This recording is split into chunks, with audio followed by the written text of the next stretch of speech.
Hello, ladies and gentlemen. Have you ever stood in front of your fridge late at night, staring at leftover pizza, and suddenly thought you heard a voice? Well, imagine if your fridge really decided to speak up. Tonight's tale is called The Voice of the Fridge. Meet Sam, a work-from-home graphic designer whose best friends were coffee. One evening, after a heroic effort to resist lacking, Sam swung open the fridge door and froze. A muffled voice muttered, "Hey, could you chill on those carrot sticks? They are sensitive, you know."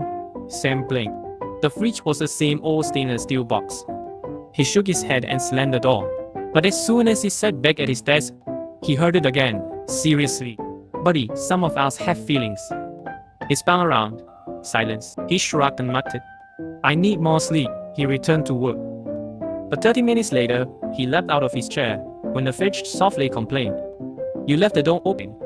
Now I'm cold. Thanks a lot." Sam's heart pounded. A talking fridge? He cut the fridge's surface. Knock knock. Nothing. He grabbed a carrot and waved it in front of the fridge.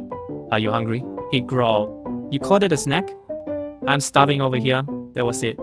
Sam realized his fridge had transformed into a demanding roommate. Day 2, Sam tried reasoning. He stocked deluxe ice cream, Adesanya, cheese, and gourmet pickles. The fridge lit up with glee, or so Sam imagined. Yet the next boy's king shopper. Pickles? Again?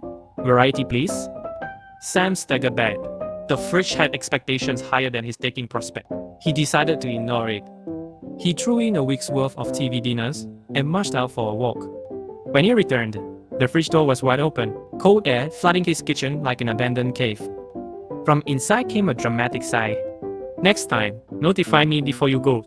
By now, Sam's nerves were toastier than his old leftover bread. He phoned customer service. The rep promised to dispatch a technician.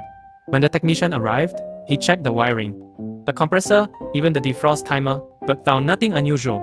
He shrugged, saying, "Maybe it's haunted." Sam paid the bill and watched the fridge's light blink as if winking. That night, Sam could not sleep.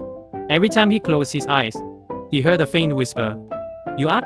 He bolted from bed, sprinted to the fridge, ready to confront his supernatural chef. He flung the door open and yelled, "Enough! Who are you?" The light inside flickered, and a tiny speaker popped out of the back. Sam yanked it free and stared at it in disbelief. It was a smartphone, glued perfectly behind the vegetable tray. His phone lay on the counter. Screen lit up with a new app called Fridge Talk. He tapped the app. It proudly announced, "Designed to keep your fridge personality, rated 5 stars by both gadget lovers." Sam's jaw dropped. Weeks of insomnia, panic, gourmet snacks, all driven by a silly prank app he downloaded for fun. He laughed so hard he nearly cried. The fridge was silent. Sam patted its cold door. "Guess it was just you and me." As he turned away, he paused. A soft ping sounded from his phone. The screen read, "Dinner's ready." "Are you coming?" Sam smiled, shook his head, and whispered, "All right, Frederick." Lead the way. And somewhere deep inside that fridge, you could almost hear a proud little chuckle. Good night, and remember, if your fridge starts talking, maybe it's just an app, but you might still want to feed the poor thing.